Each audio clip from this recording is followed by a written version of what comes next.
Nous sommes une classe de CM2 de l'école Clémenceau, à Grenoble. Nous, c'est plutôt les montagnes, mais ça ne nous empêche pas d'être intéressés par ce qui se passe dans la mer.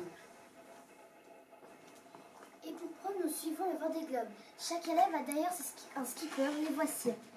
Quelques-uns ont malheureusement abandonné en cours de route.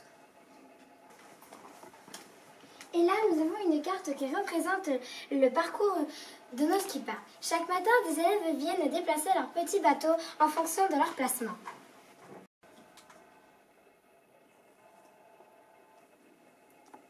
Nous tenons aussi les journaux de bord où on y note le trajet et différentes aventures de notre skipper. Par exemple, ici c'est celui de Eva avec Hermel Lecléache. Celui-ci, c'est celui de Maya avec Dida Costa. Et celui-ci, c'est celui de Joedi avec Rich Wilson.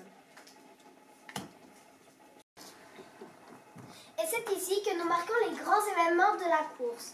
Le départ le 6 novembre, ou bien d'autres exemples comme Vincent Riou abandonne malheureusement car il était en tête de course, ou d'autres exemples comme le 4 décembre quand Kojiro Jirishi quitte la course victime d'un avarie au mât. Mais là je vous dis un peu du négatif, bon je vais passer au positif. Comme le 11-12, un grand bravo à Sébastien Destremo. Le dernier a quitté l'océan Atlantique qui va se confronter au froid lui aussi. On ne quitte pas le monde marin. On s'est inspiré de la grande vague au bord de Tanagawa de Katsushika Okuzai, peintre japonais, pour réaliser à notre tour des productions en art visuel. Ici, chacun a la sienne.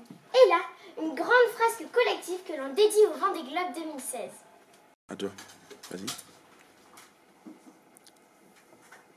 Ici, nous avons fait des BD en rapport avec le Vendée Globe 2016.